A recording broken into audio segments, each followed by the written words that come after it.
Oi pessoal, tudo bem?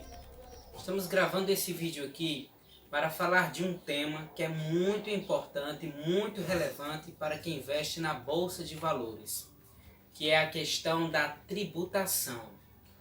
Hoje em dia é comum a gente ouvir falar, principalmente quando estamos acessando a internet, que chegou o momento, chegou o tempo de se investir na Bolsa de Valores, que a melhor coisa a ser feita no momento é se investir na Bolsa de Valores. E eles não estão errados em dizer isso. De fato, nós estamos atravessando um excelente momento para se investir na Bolsa de Valores.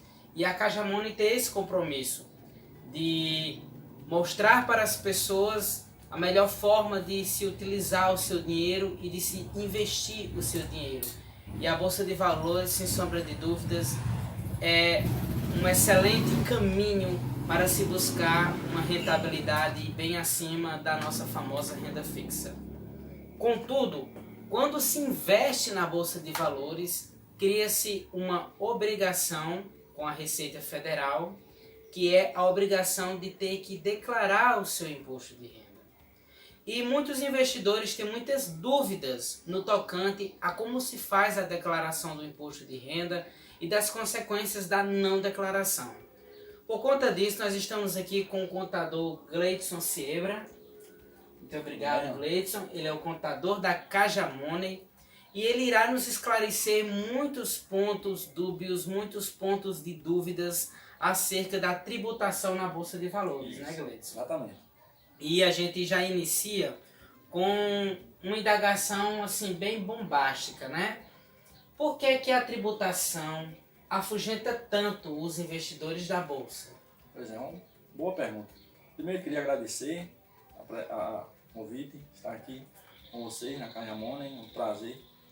E é uma das coisas que afugenta o investidor, são duas. A primeira é ele não entender como é que investe, como é que funciona a questão dos investimentos. E a outra é quando se fala na tributação. Às vezes o medo de ser pego por uma Receita Federal ou prestar informações erradas para a Receita Federal, isso afugenta muita gente. O pessoal tem muito medo de entrar na questão da Bolsa de Valores também por causa das suas obrigações com a Receita. Certo. No caso, existe uma distinção entre declarar o imposto de renda, né, e pagar o imposto de renda, né? Exatamente. Qual é essa diferença, Gleidson? A declaração do imposto de renda ela é feita uma vez por ano, no período de março a abril, onde o investidor vai ter que fazer os seus cálculos, todas as suas operações e prestar conta com a Receita Federal sobre suas movimentações. Já a questão do pagamento do imposto, ele é mensal para as operações onde você tem lucro. Existem umas diferenças de apuração como é feita, nós vamos falar um pouco também sobre isso. Então, essas duas formas. A declaração é anual e a prestação de conta mensal dos seus lucros. Certo. E por que o investidor ele está obrigado a realizar essa declaração para a Receita Federal? Ele está obrigado porque é uma norma da Receita Federal. Hoje, 1% da população investe na Bolsa de Valores. Então, a Receita Federal ela busca ter um controle maior sobre essas operações. Você investiu na Bolsa de Valores, você está automaticamente obrigado. É como se você criasse lá na Receita Federal uma caixinha com sua conta lá e eles já automaticamente sabem que vocês estão investindo na Bolsa de Valores. Então, é isso. O investidor está obrigado, além de que existe a questão de minimizar a sonegação. O que acontece, por exemplo, de pessoas utilizarem da Bolsa de Valores para lavar dinheiro. E a Receita Federal se preocupa muito com a questão do lastro do dinheiro. De onde é que você está tirando dinheiro para poder investir, né, na Bolsa de Valores. Certo. Gleidson, quando eu abro uma conta numa corretora com a intenção de investir na Bolsa de Valores e eu transfiro para aquela corretora um montante, a partir dali, né, eu já tenho que declarar imposto Só pelo fato de eu ter colocado dinheiro na corretora? Não. A corretora, ela existe na sua conta, é como uma conta corrente. Você pode transferir seus recursos para ela, mas você não fazendo operações na Bolsa de Valores, você não está obrigado a fazer a declaração de imposto de renda. Apenas quando você começa a fazer movimentações que surge a obrigação. Então você pode ter contas em mais de uma corretora, transferir dinheiro para ela, não fazendo movimentações, você não está obrigado. Certo, ou seja, só quando o dinheiro vai para a bolsa que é Exatamente. que o investidor passa a ter essa obrigação, né? R$1 na bolsa, ele está obrigado. Se você comprar uma ação ou fizer alguma movimentação na Bolsa de Valores, ele está obrigado a prestar contas com a Receita. E quais são os documentos que o investidor tem que atentar para poder fazer a apuração dessas movimentações? Excelente. A documentação principal que o investidor deve ter chama-se notas de corretagem. As notas de corretagem, elas são como umas notas fiscais, onde ela apresenta as informações de suas movimentações diárias. Assim, você compra ou vende no dia seguinte, as corretoras enviam para você a nota de corretagem, ou você também pode solicitar através de e-mail ou chat, eles são obrigados a mandar essa informação. A nota de corretagem, ela é importantíssima, porque só é com ela que você consegue fazer os cálculos corretos. Existe também os extratos das corretoras. É tipo um extrato bancário, onde existem os débitos e os créditos pelos valores líquidos, que você vai utilizar mais para a questão de você conferir se você está com todas as suas notas de corretagem, de todas as suas movimentações, ou quando existe alguma operação que não gera nota de corretagem, que seria o IPO, quando a empresa abre capital na bolsa, você faz algum investimento, não gera nota de corretagem. Quando você aluga ações, também não gera nota de corretagem, então não gera corretagem, então não tem nota de corretagem. E quando existem as subscrições de ações, que é quando uma corretora faz uma promoção, fazendo um preço da ação mais barato e você adquire, aquilo ali também é isento, não tem corretagem, então não vai ter nota de corretagem. Essas informações dessas taxas você pode utilizar porque elas vão estar nos extratos, são essas três formas. O resto você só usa as notas de corretagem.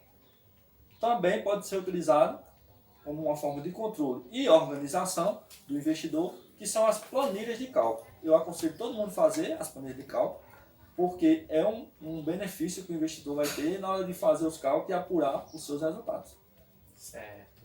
Então a nota de corretagem é essencial, né? E só nessas três situações que você falou aí é que não vai ter a nota de corretagem, mas o investidor busca o extrato. Exatamente. Né?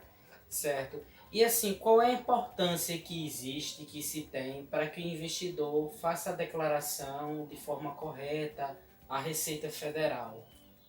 Primeiro, que serve como uma organização para ele ter um controle dos seus investimentos, de suas metas, de quanto se ele está tendo prejuízo, se a meta dele está baixa. É uma forma que o investidor pode encontrar através da obrigação da declaração de trazer ela para o seu benefício. A outra é porque ele está obrigado e ele pode sofrer sanções da Receita Federal, como multa, como pagar juros, DARFs em atraso, e isso acarreta valores significantes. Então, se ele operou na bolsa, sugiro que faça a declaração no prazo, informe seus dados para a Receita Federal. Certo. Quem é o responsável por essa informação? O investidor é o único responsável por essa informação? Exatamente. O investidor ele é o único responsável pela declaração. Essa informação não é transferida, essa obrigação não é transferida para outra pessoa. A Receita Federal, se você, por um acaso, contratar um especialista, um contador que vá fazer sua declaração, essa pessoa não vai estar responsável pelas informações que estão nela. O único responsável sobre suas operações, como também todas as informações que estão na declaração, que são seu patrimônio, suas receitas, certo? Então, é o investidor. O investidor. Ele pode contratar uma pessoa, desde que seja uma pessoa capacitada, que tenha zelo, que faça as coisas corretas, para ele evitar Mesmo assim, eu sugiro que a pessoa entenda como é o funcionamento da declaração, porque lá são seus dados que estão nela, então quem pode sofrer sanções é o próprio investidor. Quer dizer que, esclarecendo aqui, o investidor, ele é o único responsável pelas informações prestadas e você orienta fortemente ele também conhecer, né? Exatamente. Tipo, se ele contratar um profissional, como você falou aí, para poder fazer a declaração, que é o que muitos buscam, né? Mas o investidor, ele tem que saber se apropriar dessas informações. Isso, Né? porque, como eu falei, as informações são pessoais, então ele tem que saber o que o contador está fazendo, ou um especialista, ou quem seja, está colocando aqueles dados na declaração dele. O ideal é que, antes de transmitir, ele confira, ele dê uma analisada por cima, veja se entende, ou peça uma ajuda do contador para explicar o que são as informações que estão nela, para evitar possíveis erros que possam levá-lo a ser notificado ou coisas piores. Certo. Qual é o tipo de imposto pago pelo investidor? Né? E quem tem que pagar o imposto? No caso é o próprio investidor. Né? Exatamente. O investidor ele é o único responsável por pagar também o imposto e apurar, fazer a apuração correta sobre suas movimentações. O imposto pago por ele é o imposto de renda, ele é mensal, você paga, faz movimentações no mês e presta conta com a receita no mês seguinte até o último dia. Então, você operou em janeiro, você tem até o último dia de fevereiro, dia útil de fevereiro, para pagar o seu DARF em caso de você ter lucro no seu day trade ou day trade. Certo. E onde é que eu vejo quanto eu tenho que pagar? Pois é, essa informação você não vai encontrar em lugar nenhum. Nem a Receita Federal, nem as corretoras, elas monitoram esses cálculos. O que o investidor tem que fazer é ele fazer os próprios cálculos, utilizando de formas que ele possa abater as taxas para ele encontrar o custo ponderado das ações, que é o custo correto que ele tem que informar nas suas operações. Como também quando ele vende, que é a receita líquida que ele vai receber, abatendo as taxas. Então, é importante que ele é quem tem que fazer esses cálculos. Esses cálculos. Não a corretora nem a receita. Nem a receita. No caso, quando? Qual é o tempo em que você nos sugere, né, para que o investidor faça esses cálculos? Pois é. Tem pessoas que gostam de fazer mensal, tem pessoas que gostam de fazer semanal, pessoas que fazem diariamente, conforme for fazendo operações. Eu mesmo faço meus cálculos, conforme eu vou fazendo a operação, no outro dia eu preencho e já vou fazendo meus cálculos ali. É até melhor porque não acumula, né? Não acumula. Já tem pessoas que gostam que façam mensal. Então, se for fazer mensal, até o 5º dia do mês seguinte, buscar todas essas notas de corretagem, fazer os cálculos, porque ele vai ter um período maior para ele apurar realmente se ele vai pagar imposto ou não. Certo. E como é o recolhimento?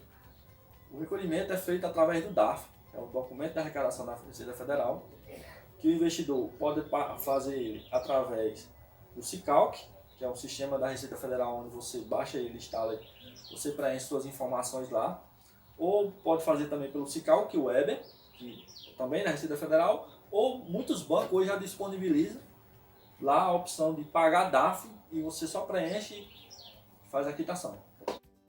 Qual é o período para se fazer a declaração do imposto de renda? Certo. O período que o contribuinte ou investidor tem que prestar contas com a Receita Federal é de março a abril do ano seguinte, ou seja, ele fez movimentações na Bolsa de Valores em 2019, agora em março, até o dia 30 de abril, ele tem que se regularizar, tem que prestar contas, tem que declarar as informações e suas operações que teve em Bolsa na sua declaração. Certo. Tá? Eu mesmo posso fazer a minha declaração? Pode sim, eu aconselho que todo contribuinte faça sua declaração ou conheça sobre o que está sendo transmitido para a Receita Federal, porque são informações pessoais e são seus dados que estão indo para lá. Então, se você puder fazer, se você quiser aprender, eu aconselho que você mesmo faça a sua. Melhor ainda, né? Exatamente. E assim como o investidor também pode contratar o profissional, né, para poder fazer. sabe? Ótimo. Existe idade mínima ou máxima para a obrigatoriedade da entrega da declaração? Não. Você investiu na Bolsa de Valores, você sendo uma pessoa de menor ou aposentado, você tem que declarar. A declaração é diferente porque ele vai ser como do menor, como dependente de alguém, do pai, de uma mãe, de quem a pessoa que for responsável por ele. Mas as informações das operações que ele teve em bolsa é direcionada para o investidor, que é o dependente. Então, quem está prestando contas junto com a pessoa que está declarando é a pessoa de menor. Certo? Então, não existe nem idade mínima, nem idade máxima. Você é só investir na Bolsa de Valores, você está obrigado. R$ 1 na Bolsa, você está... Essa obrigatoriedade. A obrigatoriedade da declaração. Certo. Agora vai aqui uma curiosidade que eu acredito que é de todos os investidores, né? Como é que a Receita Federal sabe que eu estou fazendo investimentos na Bolsa de Valores? Certo. A Receita Federal, ela sabe que você está investindo a partir do momento que você tem algum lucro na Bolsa de Valores. Por quê? Porque as corretoras, elas fazem uma retenção de um valor mínimo de seus lucros, que se chama IRF, que é o imposto retido na fonte. Esse imposto é retido de suas operações que você teve lucro e diretamente passado para a Receita Federal. Para quem faz day trader, teve lucro, é 1% descontado de suas operações naquele dia. No swing trade é um valor menor, é 0,005. Então, a partir do momento que você teve lucro em uma operação, aquele valorzinho ele é descontado e repassado para a Receita Federal e ela já sabe que você está fazendo movimentações na bolsa. Uma pessoa que teve só prejuízo também, eles vão saber porque no fim do ano as corretoras passam para a Receita Federal as informações de quem fez movimentações e a pessoa que teve o prejuízo, posteriormente ele não vai querer ficar com esse prejuízo, pode abater nos anos seguintes. Certo. Agora vamos entrar em um tema assim, bastante temeroso, né? Que é a questão das penalidades. Né? No caso, se eu nunca declarei as minhas movimentações na bolsa, mas também eu nunca fui fiscalizado, nunca recebi nenhum tipo de comunicado da Receita Federal, isso pode acontecer? De eu investir, não declarar e não ser fiscalizado, notificado? Pode acontecer. A Receita Federal, ela comumente, ela não consegue diagnosticar alguém que está irregular nos primeiros anos, no primeiro ano que você declarou. Sempre é 1, 2, 3.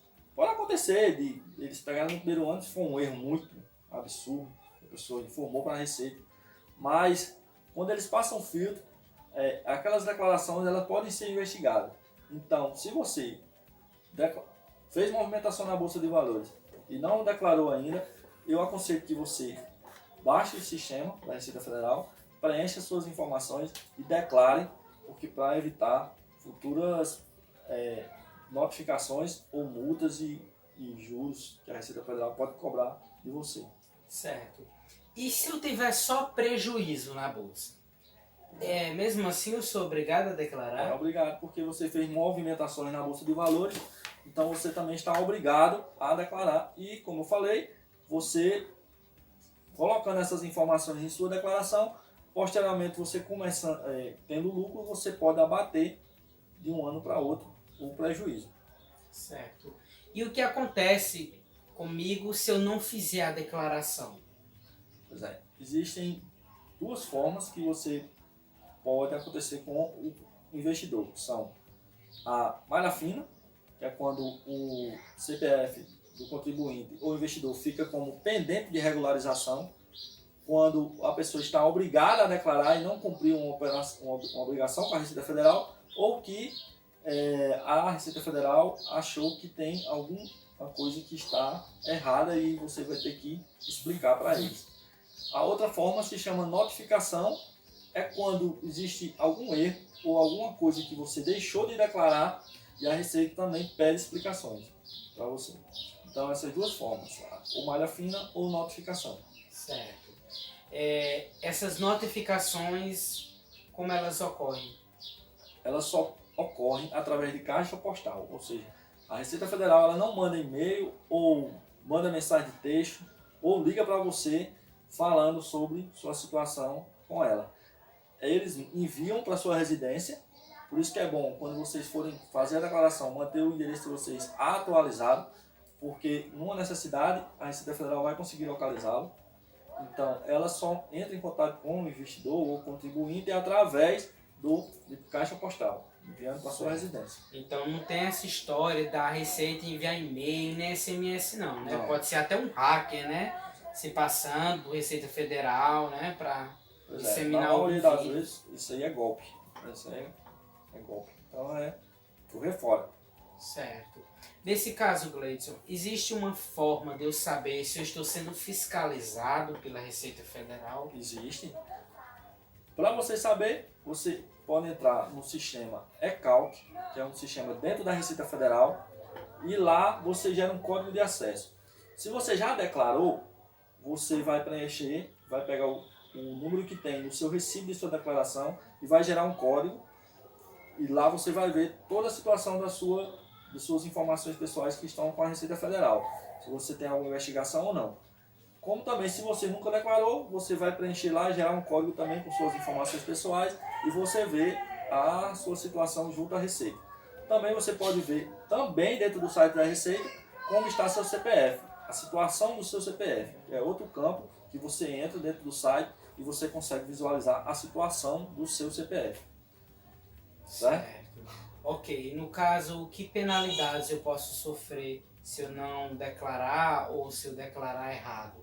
Você pode sofrer multas de atraso, ou multa, juros, pagar com juros suas informações, DARFs em atraso, você vai ter que pagar com multa e juros.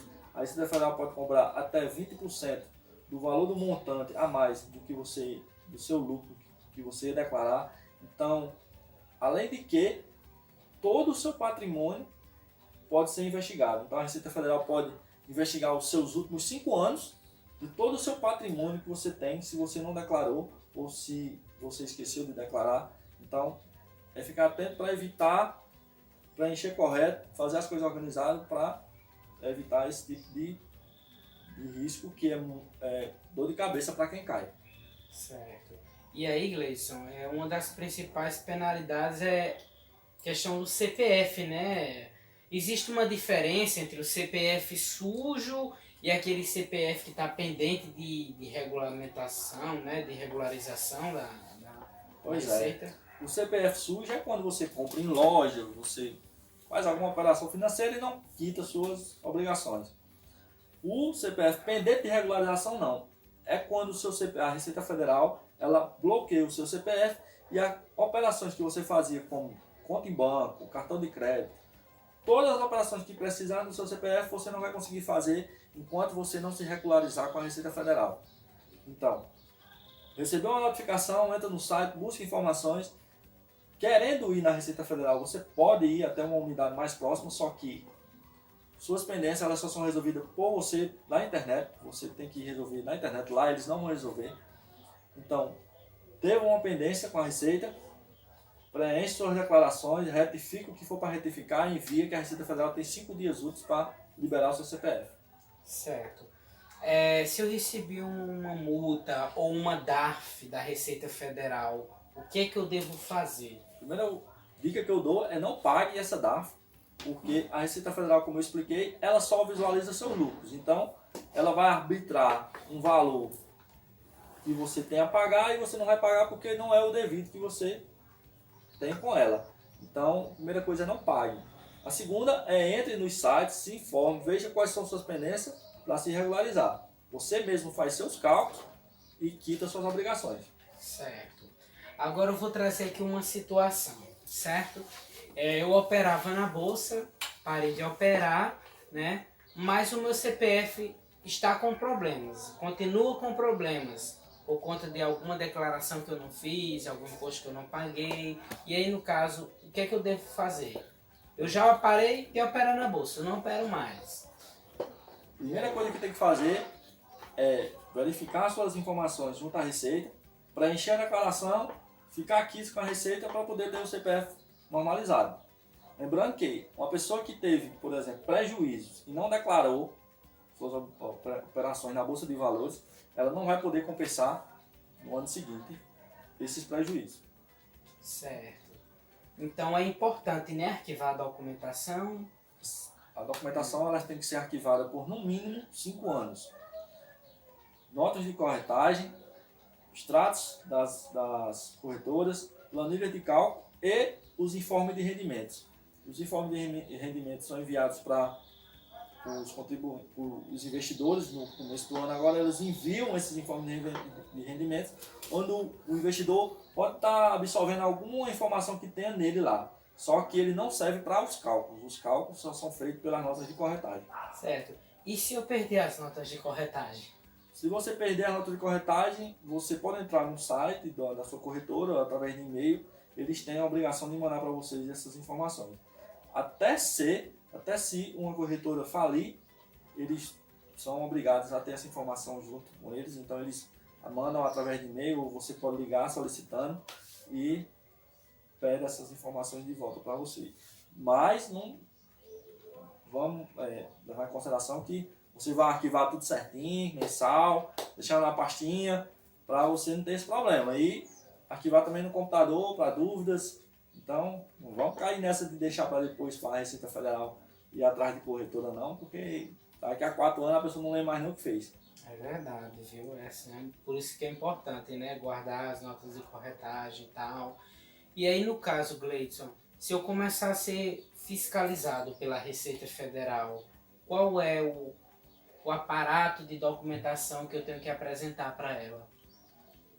A Receita Federal vai pedir informações de como você, pode pedir informações de como você chegou àqueles cálculos que tem, aquelas informações que você prestou para a Receita. Então, você vai ter que levar suas notas de corretagem, seus extratos, suas planilhas de cálculo e os informes de rendimentos como auxiliares. Mas o importante é a nota de corretagem. A Receita Federal só vai analisar mais a nota de corretagem. Esses outros servem como um apoio para o que você está fazendo. Então, notas de corretagem sempre arquivadas e todas organizadas. Certo. Existe até um tipo de documentação que as corretoras costumam entregar aos investidores, né, aos seus clientes, que são os informes de rendimento, né? Nesse caso, o que é que eu devo fazer com eles? Também guardar, também arquivar? Como eu falei, os informes de rendimentos, ele tem algumas informações que você pode absorver, que você pode preencher sua declaração. Mas o que você vai fazer, seus cálculos são pela nota de corretagem. Porque nos informes de rendimento, eles não fazem o custo ponderado das ações, rateando as taxas e tudo mais. Então, você pode absorver alguma informação que tenha nela, mas que os seus cálculos e o que é mais importante são as notas de corretagem. Certo. E se der um problema, né, comigo, com o meu CPF, eu começar a ser investigado, e eu quiser ir a uma unidade da Receita Federal mais próxima, eu consigo me regularizar por lá? Você pode até ir lá, buscar algum tipo de informações, mas você não consegue se regularizar pela unidade, não. Você só consegue se regularizar pelo site, através do e-cal. Você busca suas informações lá, retifica e envia novamente suas declarações. Retifica sua declaração e envia no programa. Certo. Agora vamos começar a abordar uma questão que às vezes embaralha bastante a cabeça do investidor, que é a questão dos cálculos, né? Quando é que eu devo fazer o cálculo das minhas movimentações na bolsa? Você falou que é bom fazer, que depende, mas é bom fazer mensal, né, diário, para quem faz day trade, como é melhor? Comprou uma ação na Bolsa de Valores, você tem que fazer o custo ponderado, que é o quê? Nas compras das ações, você soma as taxas que tem na nota de corretagem, que tem relevância sobre suas operações. O que são taxas com relevância? São as taxas que tiverem influência sobre o custo da compra da ação. Então, podem existir taxas que elas estão lá apenas com forma de informação na sua nota de corretagem, mas que não teve influência e você não pode usar. Então, na compra você soma as taxas que teve na sua nota de corretagem, que teve relevância, e nas vendas você diminui as taxas que tem na nota de corretagem. Então, Na compra você está pagando, certo? Consequentemente, soma-se as taxas. Quando você está recebendo, você vai receber o líquido, porque você vai descontar as taxas. A corretora vai ficar com as taxas. Então você desconta, certo? Então é dessa forma. Uma ação, você já faz esse cálculo. Se comprou mais de um ativo, você comprou mais de um ativo, você comprou ativo diferente no mesmo dia, você rateia as taxas proporcionalmente para os valores. O valor maior é a porcentagem maior, o valor menor com a porcentagem menor sobre as operações, assim como na venda. Certo. Você falou aí de taxas relevantes. Quer dizer que existem aquelas taxas irrelevantes que não entram no cálculo? Pode existir taxas que são apenas detalhadas na nota de corretagem, como ISS e outras. E essa informação está apenas destacada na nota de corretagem. Então, ela não agregou ao seu custo. Então, você não pode somar elas para poder usá-las no cálculo. Então, você só vai usar as taxas que tiveram relevância. Então, as taxas de liquidação, essas taxas é que você vai poder usar para poder fazer os cálculos corretos. Certo, ok. Existe alguma taxa que não estão nas notas de corretagem, mas que eu posso utilizar para os cálculos? Existe sim. Nós falamos no princípio aqui que existem 3 casos que não existe notas de corretagem, que são quando fazem o IPO, que é quando uma empresa abre capital, que você pode fazer operações, ela não gera nota de corretagem, então não vai vir uma nota de corretagem para você. Quando é feita as subscrições de ações, existem taxas, mas você também, quando uma corretora faz promoção de uma ação, então não gera nota de corretagem também, ou quando você aluga ações, também não gera nota de corretagem. Então são essas 3 operações que não geram nota de corretagem, mas pode existir taxas que você pode visualizar nos seus extratos e estar utilizando para fazer os seus cálculos. Certo. Você falou que as taxas devem ser calculadas em cima das ações, né? Isso. No caso do custo médio ponderado das ações, como é que eu faço para calcular o custo médio ponderado utilizando as taxas? O custo médio ponderado é calculado da seguinte forma. Você comprou uma ação, você soma essas taxas nela e você vai achar o custo ponderado unitário por ação.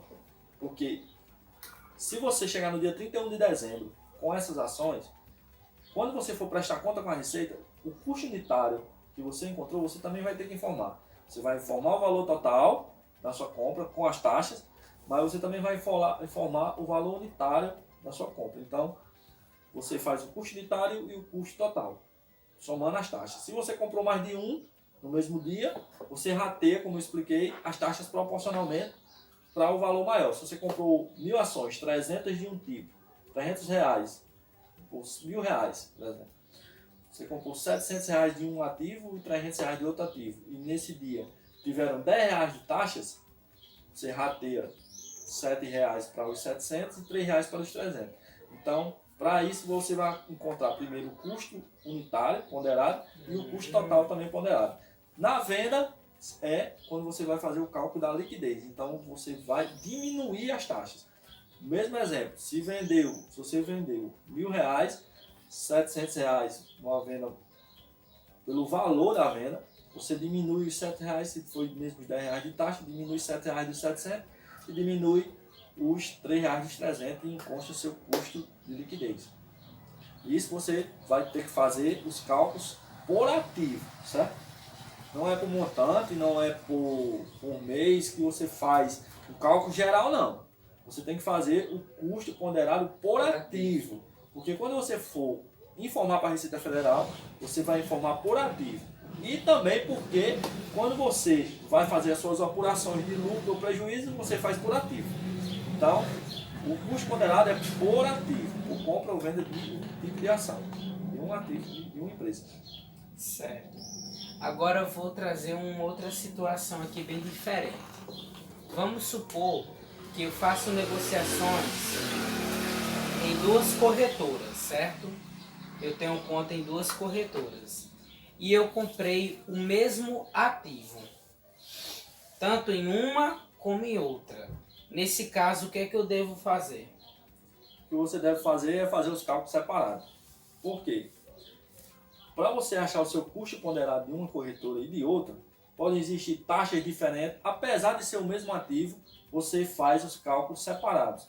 Porque quando você também for fazer sua declaração, a corretora que você vai colocar lá, vai pedir o nome da corretora que estava em custódia dessas ações. Então você não vai poder misturar. Então você vai ter que preencher o código desse ativo e depois preencher de novo com o código da outra corretora, do mesmo ativo, mas na outra corretora. A quantidade que você tem. Então você, além de ter taxa diferente para você saber a questão do seu lucro, quando você for declarar, você também vai declarar separado. Então faz-se separado os cálculos.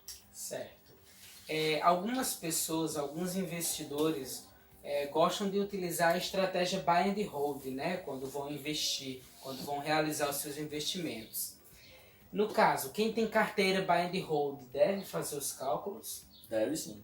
A carteira buy and hold é quando é aquela pessoa que só compra. Só compra para o futuro e não tem questão de vendas. Mesmo assim, ele tem que fazer o custo ponderado, porque, como eu expliquei, quando ele for para preencher na declaração, ele vai ter que fazer por ativo quanto é que ele tinha, custo unitário e custo total das ações. Certo?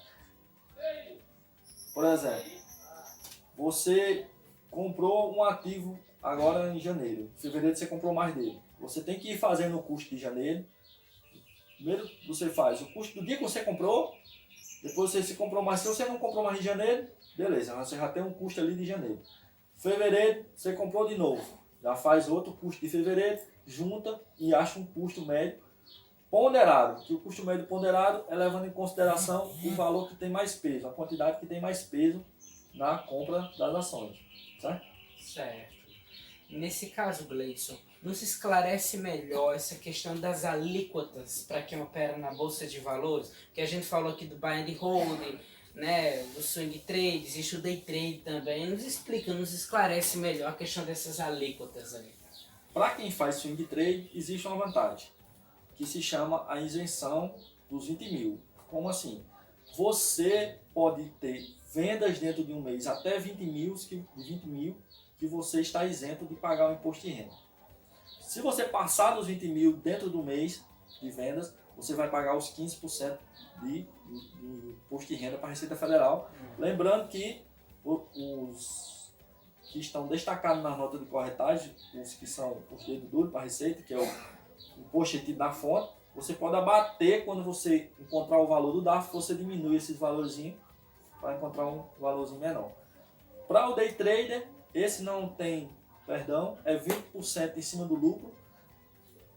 Teve lucro num dia, você tem que pagar 20%, desde que atinja R$10 no imposto. Se não atingir, você guarda esse lucro, guarda esse valor desse imposto, para quando você tiver mais lucro, você somar e quitar sua operação. Como também o fundo imobiliário, para quem compra fundos imobiliários e vende, também pode acontecer, paga 20% quando tem lucro, em cima do lucro do imposto de renda. Para o imposto de renda. Tem uma ressalva que a pessoa que faz swing trader e faz day trader, quando ele for apurar o mês, ele tem que somar as duas operações para saber se vendeu mais de 20 mil naquele mês. Certo? Mas nos cálculos são separados. É apenas para saber se vendeu os 20 mil. Para ver se atingiu os 20 mil. Se atingiu os 20 mil de venda, volta para o swing trade e paga os 15%. E o day trade teve lucro 20% independente de isenção. Não tem isenção para day trade. Certo, ok. Você falou que existe uma forma de compensar prejuízos, né, de anos anteriores. Existe. Como é que faz essa compensação?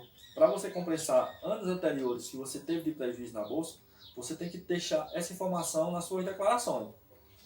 Ou seja, se não tiver, não vai ter como você descontar. Então, o ideal é que você faça seus cálculos, preencha suas declarações, informe para a Receita para que você possa utilizar esses prejuízos para bater no seu lucro, que com certeza você vai ter agora em 2020. Certo. E como eu faço o pagamento do imposto? O imposto é pago através do DARF, como eu expliquei, você pode, tanto pelo Cicalc como o Cicalc Weber, que são programas da Receita.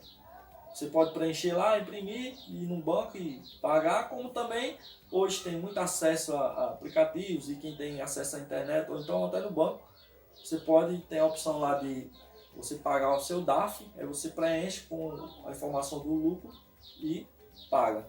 Lembrando que Você tendo lucro em swing trader, com mais de 20 mil, day trader e fundos imobiliários, você gera um DAF único com o código 6015, paga tudo num só. Certo, Cleidson. E assim, para encerrar, vou trazer uma última pergunta, que é essa questão aí da DARF. Tem como você nos explicar um pouco como fazer o preenchimento da DARF?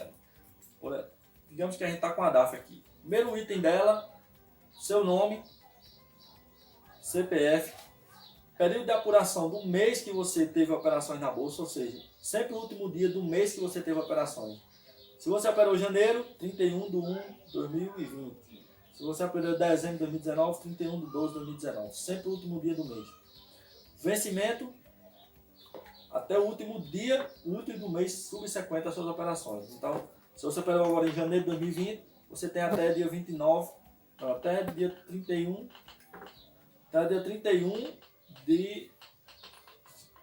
Não, 31, 29 de fevereiro de 2020 para poder pagar seus DAF. Se o 29 cair no dia útil, né? Porque senão antecipa, não vai para frente não. Antecipa e paga dia 28. Certo. Gleidson, muito obrigado por essa entrevista, por esses esclarecimentos. E aí, se você quiser deixar uma mensagem final, um resumo aí do que você falou, fique à vontade, viu? Não, eu que agradeço, muito bom. E estamos à disposição. Só para encerrar, uma formazinha prática que eu encontrei para mim, que pode servir para todos, chama-se 3 coisas que você deve considerar. Se chama apurar, informar e declarar. Apura suas informações junto com sua nota de corretagem, faz seus cálculos, informa através dos seus DAF mensais, pagando o seu lucro, e declara para a Receita Federal para ficar aqui, ficar tudo beleza, não correr nenhum risco. Estamos em ordem. Pois é colocar dinheiro no bolso e cumprir com as nossas obrigações de cidadão. Pessoal, um abraço para vocês, tamo junto. Valeu.